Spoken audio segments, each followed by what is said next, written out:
Welcome to this Hope to Go. Today I want to talk to you about Jehovah Sneaky. You know, I know God by many names. Jehovah Jireh, our provider, Jehovah Shalom, our peace, but Jehovah Sneaky, because you can't guess God. He always does things different than we would expect. He does unexpected things at unexpected times that we'll say, I didn't expect it. Often God does things very different than we would. In fact, he often does what we would not expect. The Old Testament prophet Isaiah in chapter 55, verse 8, he wrote it this way, "My thoughts are not your thoughts, neither are your ways my ways, declares the Lord." The truth of this verse is incredibly illustrated in the coming of God's promised deliverer, Jesus Christ. It couldn't be more clear, who was both fully God and fully man. And I'd like us to consider two things today. First, he was fully God. Isaiah 9:6 says, "For a child is born to us, a son is given to us. The government will rest on his shoulders, and he will be called Wonderful Counselor, Mighty God, Everlasting Father, Prince of Peace."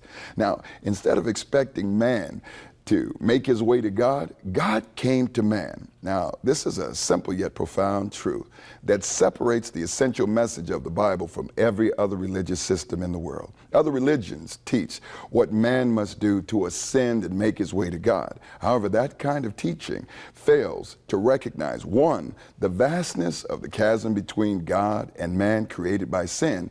Two, that kind of teaching frankly inflates man's potential in himself to close that chasm. And three, it diminishes the holiness of God by implying that such a thing is even possible. The Bible teaches there is nothing man can do to make a way to God, because God so loved the world and mankind, he came to him instead. Wow, Jehovah Sneaky. Isaiah 9:7, his government and his peace will never end, and he will rule with fairness and justice from the throne of his ancestor David for all eternity.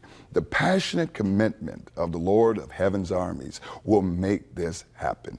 You know, God himself loves us so much that he built his own stairway and brought his son down to become a man to die for us. But watch this. Number two, he was fully man. Philippians 2:7, it says, instead, he gave up his divine privilege when he came down. He took the humble position of a slave and was born as a human being when he appeared in human form.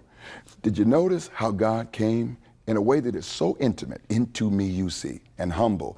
It's almost unthinkable. He came as an infant born to a young virgin in the most mundane of settings, a common stable. This is not a scenario that the mind of man would invent. It's Jehovah Sneaky at his best. Many religious views, they say that the physical world is essentially evil.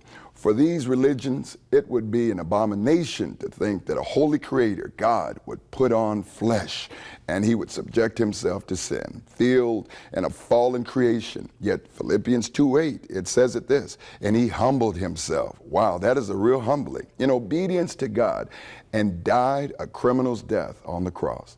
When a political candidate decides to run for an election, he or she often hires a public relations firm to represent him. The goal is to create momentum for the campaign by creating as much visibility and public interest as possible, but not with Jehovah Sneaky.